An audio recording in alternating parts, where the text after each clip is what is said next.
আপুরা দেখতে পাচ্ছ স্টোনের একটা জামা করছি, এটা আস্তর জামা। এই জামাগুলো আমি 1000 থেকে 1200 নেই, কিন্তু অনেকগুলো আছে 500 নেই, 600 নেই, 700 নেই, কিন্তু এই জামাটা আমি 1200 টাকা নিব। কেন 1200 টাকা নিব জানো? এটার প্রত্যেকটা জায়গায় স্টোন আছে, প্রত্যেকটা জায়গায়, এবং স্টোন গুলা এত শক্ত ভাবে লাগানো, এই স্টোন গুলা খুলতে হবে।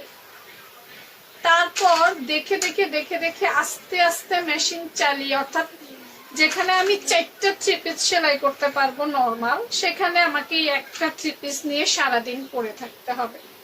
যার কারণে আমি এই 3 পিসটা 1200, 1000 থেকে 1200, আমি ফিক্সড বলছি না, মানে 1000 টাকার উপরে নিব আমি এই ধরনের 3 পিস গুলা সেলাই করতে।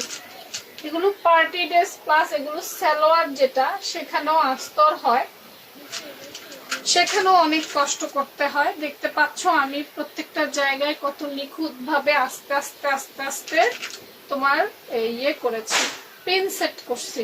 এই পিনগুলো যদি সুন্দরভাবে বিছানো না হয় তাহলে কিন্তু মানে কি বলবো, পরবর্তীতে এটা কুচকে থাকবে, ফুলে থাকবে, তাই এত সুন্দর করে কাজ করতে হয়। তো তোমরা এ ধরনের ড্রেস কত টাকা করে রাখো আমাকে জানাইও তো।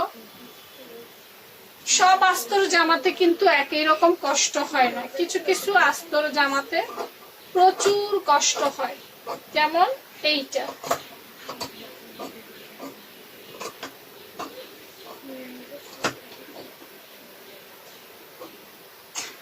এই দেখো, এখানে একটা পাথর আছে, এখানে একটা পাথর আছে, যেটা আমাকে সেলাইতে খুবই বিরক্ত করবে। এগুলা নখ দিয়ে উঠানোর সময় নখও ব্যথা করে।